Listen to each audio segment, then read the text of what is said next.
pembelajaran kelas 2 SD Negeri 12 Sudi Mampir, disusun oleh nama Anita, NIM 0615 1282 025047, mata kuliah Strategi Pembelajaran PLS, dosen pengampu Yati Karmila MC SPD MPD dan Pak Sumedran SPD MPD, program studi pendidikan masyarakat Fakultas Keguruan dan Ilmu Pendidikan Universitas Sriwijaya tahun 2002. Rancangan pelaksanaan pembelajaran Sekolah SD Negeri 12 Sudi Mampir, mata pelajaran Pendidikan Agama Islam dan Budi Pekerti, kelas 2 semester 1. Tema 1 Nabi Muhammad SAW, teladanku. Alokasi waktu 2 kali 4 jam pelajaran, 2 pertemuan. A. Kompetensi inti 1. Menerima dan menjalankan ajaran agama yang dianutnya. 2. Memiliki perilaku jujur, disiplin, tanggung jawab, santun, peduli, dan percaya diri dalam berinteraksi dengan keluarga, teman, dan guru. 3. Memahami pengetahuan faktual dengan cara mengamati, mendengar, melihat, membaca, dan menanya berdasarkan rasa ingin tahu tentang dirinya, makhluk ciptaan Tuhan dan kegiatannya, dan benda-benda yang dijumpainya di rumah dan di sekolah.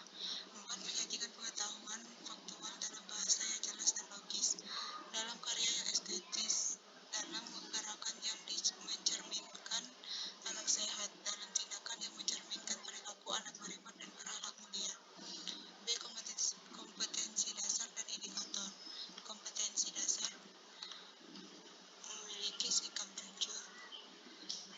2.1 Memiliki sikap jujur sebagai implementasi dari pemahaman Quran Surah Al-Maidah.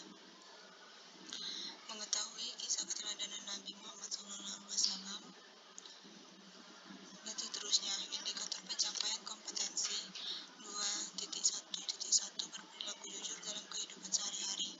3.16.1 Mengetahui kisah keteladanan Nabi Muhammad SAW. 3.16.2 Menyebutkan manfaat orang jujur dengan benar. 3.16.2 Menyebutkan kerugian orang yang tidak jujur dengan benar, dan seterusnya. C. Tujuan pembelajaran. Pertemuan ke-1 Peserta didik mampu: A. Berperilaku jujur dalam kehidupan sehari-hari. B. Menyebutkan sikap jujur Nabi Muhammad SAW dengan benar.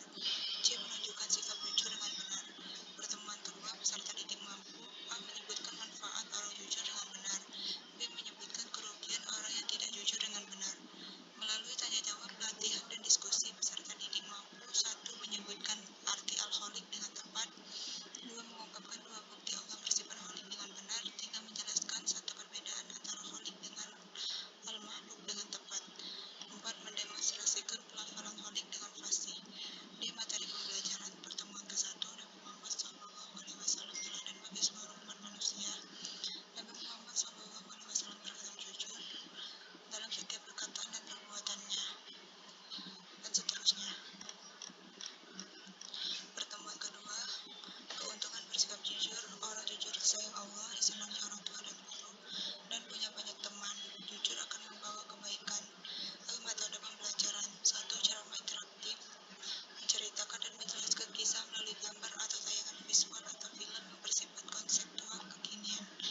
2. Diskusi dalam bentuk educational diagnostic meeting, artinya peserta didik berbincang. F. Media, alat, dan sumber pembelajaran.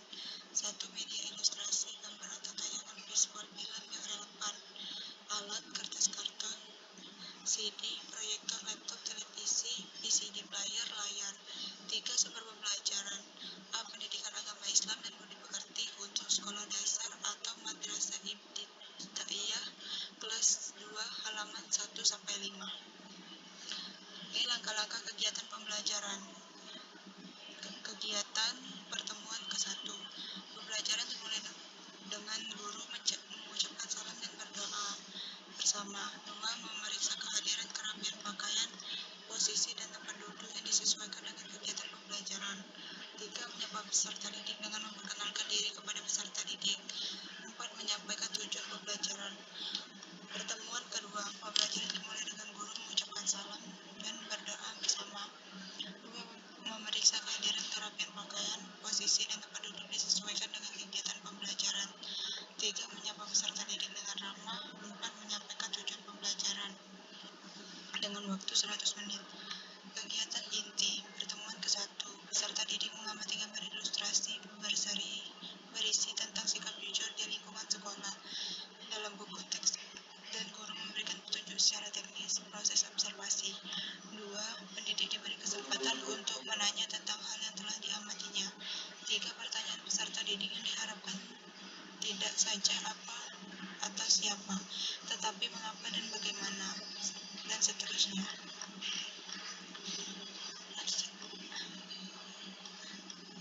3. Penutup. Membuat kesimpulan dibantu dan dibimbing guru. Melaksanakan penilaian dan refleksi dengan menunjukkan pertanyaan atau tanggapan peserta didik dari kegiatan yang telah dilaksanakan sebagai bahan masukan untuk perbaikan langkah selanjutnya. C. Merencanakan kegiatan tindak lanjut dengan memberikan tugas baik secara individu maupun kelompok. D. Menyampaikan rencana pembelajaran pada pertemuan berikutnya dengan waktu 20 menit.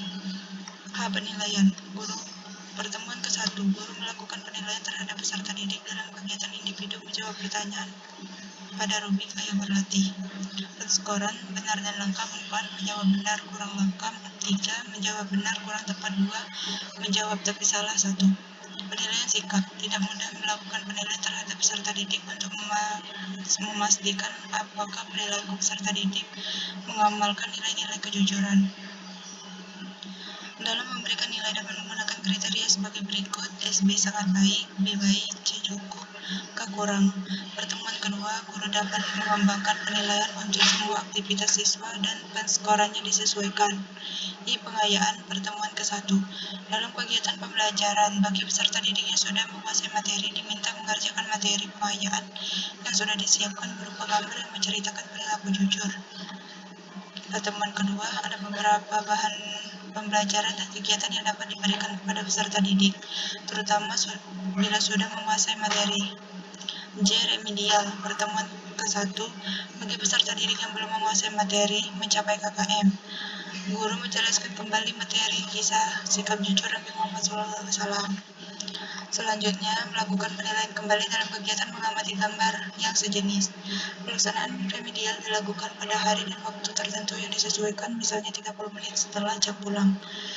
Pertemuan kedua, bagi peserta didik yang belum menguasai materi, guru menjelaskan kembali materi kisah sikap jujur Nabi Muhammad SAW. K. Interaksi guru dan orang tua. Pertemuan ke-1, guru meminta peserta didik memperlihatkan dalam buku teks kepada orang tuanya dengan memberikan komentar dan paraf. Halaman terakhir, pelajaran 1. Pertemuan kedua, guru meminta peserta didik memperlihatkan dalam buku teks kepada orang tuanya dengan memberikan komentar dan paraf. Halaman terakhir, pelajaran 1. Mungkin itu saja. Terima kasih. Wassalamualaikum.